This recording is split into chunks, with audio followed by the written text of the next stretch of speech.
Anjarakandy dental college വിദ്യാർത്ഥി നിതിൻ രാജിന്റെ മരണത്തിൽ പ്രതി എം.കെ. റാമിനെ ക്രൈംബ്രാഞ്ച് ചോദ്യം ചെയ്യും. ഇന്നലെയാണ് കുടകിൽ നിന്ന് റാമിനെ വളരെ നാടകീയമായി ക്രൈംബ്രാഞ്ച് പോലീസ് സംഘം പിടികൂടിയത്. വേഷപ്രശ്നനായി വേഷമൊക്കെ മാറി താമസിക്കുകയായിരുന്നു റാം എന്നാണ് മനസ്സിലാക്കേണ്ടത്. പക്ഷേ റാമുമായി ബന്ധപ്പെട്ട് ജാമ്യം ലഭിക്കുന്ന ഒരു പശ്ചാത്തലം എങ്ങനെ ഒരുങ്ങി എന്നുള്ളതാണ് ഇപ്പോൾ വിമർശന വിധേയമായിരിക്കുന്നത്. 2 ദിവസത്തിനകം അന്വേഷണ സംഘത്തിന് മുന്നിൽ ഹാജരാകണമെന്ന് റാമിനോട് ആവശ്യപ്പെട്ടിട്ടുണ്ട്. ഈ വീഴ്ച വളരെ പ്രധാനപ്പെട്ട ഒന്നായി കാണുന്നുമുണ്ട്. ഈ മരിച്ച നിതിൻ രാജിൻ്റെ ബന്ധുക്കൾ അടക്കം. റാം വളരെ മാസങ്ങളായി ജയിലിലായിരുന്നു, നമുക്കറിയാം. ഈ ജയിലിലായി പിടിച്ച പ്രതി അന്ന് തന്നെ ജാമ്യം ലഭിച്ച് പുറത്തിറങ്ങുക എന്ന് പറയുമ്പോൾ അന്വേഷണത്തിലുണ്ടായ വലിയ വീഴ്ചയാണ് എന്നുള്ള വിവരങ്ങൾ കൂടിയാണ് ഇപ്പോൾ ആരോപണമായി അന്തരീക്ഷത്തിൽ ഉയരുന്നത്. കെ.വി. ബൈജു വിവരങ്ങളുമായി ചേരും. ബൈജു, വളരെ പെട്ടെന്ന് ജാമ്യം കിട്ടുന്ന ഒരു സാഹചര്യം ഉണ്ടാവുകയാണ്. കാരണം നേരത്തെ പറഞ്ഞതുപോലെ നിയമപരമായ എല്ലാ ആനുകൂല്യങ്ങളും മറികടന്നാണ്, അതിനെ എതിർത്തുകൊണ്ടാണ്, നിഷേധിച്ചുകൊണ്ടാണ് അയാൾ ഒളിവിൽ തുടർന്നത്, സംശയമില്ല. എന്നിട്ടും ഇയാളെ വളരെ പെട്ടെന്ന് ജാമ്യം കിട്ടുന്നൊരു സാഹചര്യത്തെ എങ്ങനെ കാണണം? എവിടെയാണ് വീഴ്ച സംഭവിച്ചത്? ഇക്കാര്യത്തിൽ അന്വേഷണ ഉദ്യോഗസ്ഥർ എന്തെങ്കിലും വിശദീകരണം നൽകുന്നുണ്ടോ?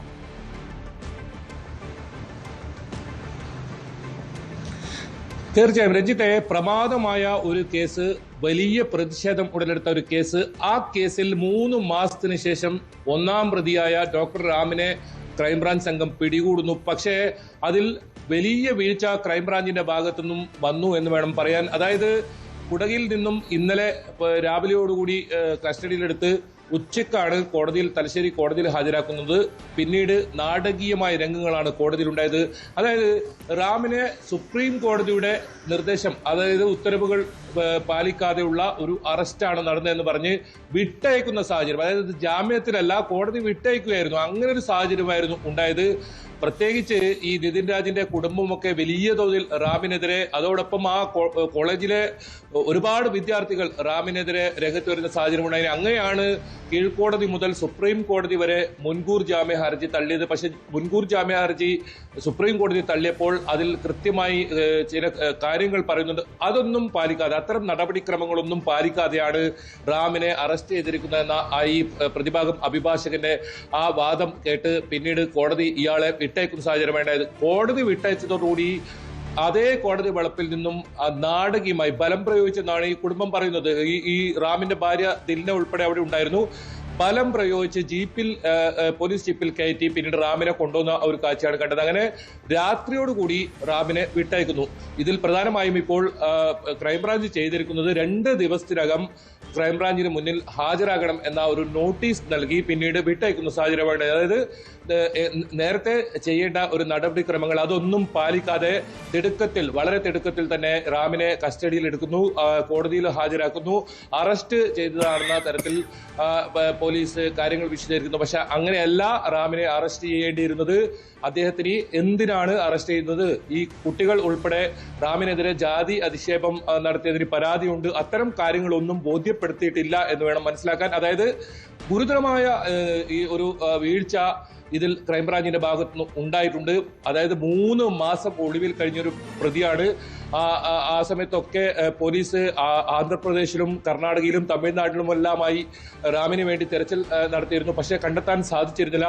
നേരത്തെയൊക്കെ ഉയർന്നതാണ് ഈ ആന്ധ്രാപ്രദേശിലെ ഒരു പ്രാദേശിക പാർട്ടി വലിയ തോതിൽ റാമിനെ സഹായിക്കുന്ന സാഹചര്യം ഉണ്ടായിരുന്നു. ഇവരുടെ ഒരു ബന്ധു ആ പാർട്ടിയുമായി ബന്ധപ്പെട്ട ആളാണ്. അങ്ങനെ ഏറ്റവും ഒടുവിൽ ഇന്നലെയാണ് കുടകിൽ നിന്നും രഞ്ജിത്ത് സൂചിപ്പിച്ചതുപോലെ തന്നെ താടി വെച്ച് വേഷം മാറി, ആള് മാറി, അങ്ങനെ ഒരു സാഹചര്യത്തിൽ പിടികൂടുന്നത്. പക്ഷേ അഭിഭാഷകർ പറയുന്നത് കോടതിയിൽ കീഴടങ്ങാൻ വേണ്ടി വരുന്ന സമയത്ത് പോലീസ് അറസ്റ്റ് ചെയ്തതെന്നാണ്. ബലം പ്രയോഗിച്ച് അവിടെ നിന്നും അറസ്റ്റ് ചെയ്തു. പക്ഷേ ഏതെങ്കിലും തരത്തിൽ ഈ പ്രതിക്ക് സുപ്രീം കോടതിയുടെ നിർദ്ദേശം പ്രകാരമുള്ള ഒരു നടപടിക്രമങ്ങൾ പാലിക്കാതെയുള്ള അറസ്റ്റ്, അത് കോടതി ഇവരുടെ വാദം അംഗീകരിക്കുകയും അങ്ങനെ വിട്ടയക്കുന്നു. ജാമ്യത്തിലല്ല വിട്ടയക്കുന്നത്, കോടതി വിട്ടയക്കുകയായിരുന്നു. ആ വിട്ടയച്ച പ്രതിയാണ് നാടകീയമായി പിടികൂടുന്ന സാഹചര്യം. ഏതായാലും ഈ കേസിൽ കുടുംബം വലിയ പ്രതിഷേധവുമായി രംഗത്തെത്തി കഴിഞ്ഞു. ലോക്കൽ പോലീസിന്റെ അന്വേഷണത്തിൽ ലോണാപ്പുമായി ബന്ധപ്പെട്ട ഒരു പ്രശ്നമാണ് ഇതിൽ ജീവനൊടുക്കാൻ കാരണമെന്ന തരത്തിൽ ഒക്കെ ഒരു രീതിയിൽ അന്തിമ നിഗമനത്തിലേക്ക് പോലീസ് എത്തുന്ന സാഹചര്യം ഉണ്ടായിരുന്നു. ഇതിനിടയിലാണ് ഏപ്രിൽ 30 ഈ കേസിൽ ക്രൈംബ്രാഞ്ചിന്റെ അന്വേഷണം വിടുന്ന സാഹചര്യം ഉണ്ടായത്. പക്ഷേ ക്രൈംബ്രാഞ്ച് അന്വേഷണത്തിലും ഇപ്പോൾ ഈ ഒരു വലിയ ഇവരുടെ കുടുംബം വലിയ തോതിലുള്ള അതൃപ്തി അറിയിച്ചിട്ടുണ്ട്. ഇന്നലെയാണ് ഇന്നലെ അഭിഭാഷകൻ സംസാരിച്ചപ്പോൾ, റാമിന്റെ അഭിഭാഷകൻ സംസാരിച്ചപ്പോഴും ഇതേ വാദമാണ് ഉയർത്തത്. കാരണം ലോൺ ആപ്പുമായി ബന്ധപ്പെട്ട പ്രശ്നമാണ്, അല്ലാതെ റാമിന് യാതൊരു പങ്കാളിത്തവുമില്ല ഇക്കാര്യത്തിലെന്ന്. ഈ വാദങ്ങളെ ഖണ്ഡിക്കണമെങ്കിൽ അതനുസരിച്ചുള്ള തെളിവുകൾ അന്വേഷണ ഉദ്യോഗസ്ഥർ മുന്നോട്ട് വെക്കേണ്ടി വരും, തുടർച്ചയായി ചോദ്യം ചെയ്യേണ്ടി വരും, കാര്യങ്ങൾ മനസ്സിലാക്കേണ്ടി വരും.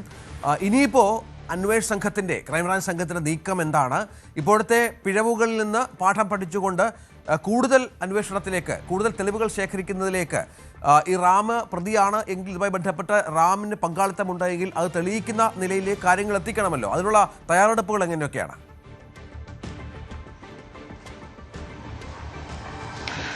രജിത്ത്, തീർച്ചയായും അതിനാണ് ഇപ്പോൾ റാമിനെ ഇപ്പോൾ ഇന്നലെ ചെയ്തത്. ഈ കോടതിയിൽ നിന്നും പിന്നീട് വിട്ടയച്ച റാമിനെ പോലീസ് കസ്റ്റഡിയിലെടുക്കുകയും അതിനുശേഷം ക്രൈംബ്രാഞ്ച് ഓഫീസിലെത്തുകയും അവിടെ നിന്നും എന്താണോ സുപ്രീം കോടതി നിയമം അനുസരിച്ച് പറയുന്നത് അത്തരം നടപടിക്രമങ്ങൾ പൂർത്തിയാക്കി. അതായത് ഒരു നോട്ടീസ് നൽകുന്നു, ഈ നിതിൻ രാജിന്റെ മരണവുമായി ബന്ധപ്പെട്ട് ചോദ്യം ചെയ്യാനുണ്ട്, വിശദമായ ചോദ്യം ചെയ്യാനുണ്ട്. അതോടൊപ്പം കോളേജിലെ കൂടുതൽ വിദ്യാർത്ഥികളും ജാതി അധിക്ഷേപവുമായി ബന്ധപ്പെട്ട് പരാതിയുണ്ട്, അത്തരം പരാതികളിൽ മേൽ ചോദ്യം ചെയ്യാനുണ്ടെന്ന ഒരു അറിയിപ്പ്, അത്തരം നോട്ടീസ് നൽകുകയും 2 ദിവസത്തിനകം ക്രൈംബ്രാഞ്ചിന് മുന്നിൽ ഹാജരാക്കണമെന്ന ഒരു നിർദ്ദേശവും നൽകിയാണ് വിട്ടയക്കുന്ന സാഹചര്യം ഉണ്ടായത്. ഇനിയിപ്പോ ക്രൈംബ്രാഞ്ച് സംഘത്തിന് ഈ സുപ്രീം കോടതി നടപടിക്രമങ്ങൾ പാലിക്കേണ്ടതുണ്ട്. അങ്ങനെ റാം പോലീസിൽ നേരിട്ട് എത്തുകയും ക്രൈംബ്രാഞ്ച് സംഘത്തിന് മുന്നിലെത്തുകയും അവിടെ മൊഴികൾ നൽകി. അതായത് നേരത്തെ ചോദ്യം ചെയ്യൽ ഇന്നലെ മണിക്കൂറുകളോളം ചോദ്യം ചെയ്യുന്ന സാഹചര്യമാണ് ഉണ്ടായത്. ആരൊക്കെ ഈ ഒളിവിൽ കഴിയാൻ സഹായിച്ചു, എവിടെയൊക്കെ ഒളിവിൽ കഴിച്ചു, അത്തരം കാര്യങ്ങളൊക്കെ വിശദമായി ഇന്നലെ ക്രൈംബ്രാഞ്ച് മൊഴിയെടുത്തിരുന്നു. പക്ഷേ ഇതിൽ ഒരു പാളിച്ച ക്രൈംബ്രാഞ്ചിന്റെ ഭാഗത്ത് സംഭവിച്ചത്, എന്തിനാണ് അറസ്റ്റ് എന്ന് സംബന്ധിച്ച് ഇദ്ദേഹത്തിന് നോട്ടീസ് നൽകേണ്ട സാഹചര്യം ഉണ്ടായിരുന്നു. പക്ഷെ അങ്ങനെ നോട്ടീസൊന്നും നൽകാതെ വളരെ പെട്ടെന്ന് അറസ്റ്റ് ചെയ്യുന്ന സാഹചര്യം ഉണ്ടായതാണ് കോടതിയെ ചൊടിച്ചതും കോടതി വിട്ടയക്കുന്ന സാഹചര്യം ഉണ്ടായത്. നേരത്തെ പല കേസിലും അത്തരം സംഭവങ്ങൾ അങ്ങനെ കോടതി വിട്ടയക്കുന്ന സാഹചര്യം ഉണ്ടായിരുന്നു.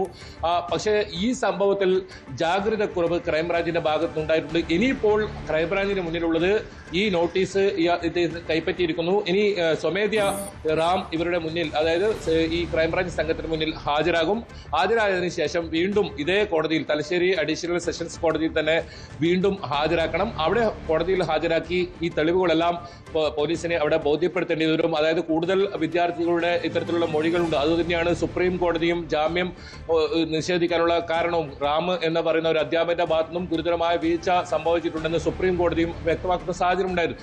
ഇനിയിപ്പോൾ ആ ഒരു തരത്തിൽ ആ തെളിവുകൾ ഉൾപ്പെടെ ആ കാര്യങ്ങൾ പ്രോസിക്യൂഷന് ഇത്തരത്തിൽ കോടതിയെ ബോധിപ്പിക്കേണ്ടി വരും. അങ്ങനെ ഉണ്ടായാൽ മാത്രമേ ജാമ്യനെ ജുഡീഷ്യൽ കസ്റ്റഡിയിലേക്ക് വിടും. അതല്ലെങ്കിൽ പോലീസ് കസ്റ്റഡിയിൽ ആവശ്യപ്പെട്ട് ഹർജി നൽകാൻ ആലോചിക്കുന്നുണ്ട്, കൂടുതൽ ചോദ്യം ചെയ്യണമെന്ന് ഒക്കെ പറഞ്ഞു. പക്ഷേ ഇനിയിപ്പോൾ അതിന് സാധ്യത വളരെ കുറവാണ്. കാരണം ഒരിക്കൽ കസ്റ്റഡിയിലെടുത്ത് മണിക്കൂറുകളോളം ചോദ്യം ചെയ്തു, വീണ്ടും നോട്ടീസ് നൽകി അതേ പ്രതിയെ അതേ കേസിൽ തന്നെ വിളിച്ചു വരുത്തുന്നു. ഇനിയിപ്പോൾ അതിൽ റാം നൽകുന്ന വിശദീകരണം, ഈ അഭിഭാഷകർ ഉൾപ്പെടെ പറയുന്നത് അത് തന്നെയാണ്. റാമിന് ഏതെങ്കിലും തരത്തിൽ ഈ ഒരു സംഭവത്തിൽ ബന്ധമില്ല, റാമിന്റെ നിരപരാധിത്വം കോടതിയിൽ തെളിയിക്കാൻ കഴിയും വേണ്ടത്. ഏതായാലും റാമിനെ വീണ്ടും ചോദ്യം ചെയ്യാനുള്ള നീക്കത്തിലാണ് ക്രൈംബ്രാഞ്ച് സംഘം എന്നാണ് മനസ്സിലാക്കേണ്ടത്. റാമിന്റെ പങ്കാളിത്തം ഈ വിഷയത്തിൽ തെളിയിക്കേണ്ടതുണ്ട്. അതിനുള്ള തീവ്ര ശ്രമത്തിലാണ് അന്വേഷണ സംഘം. കൂടുതൽ വാർത്തകൾക്ക് news 18 Keralam YouTube channel subscribe ചെയ്യുക.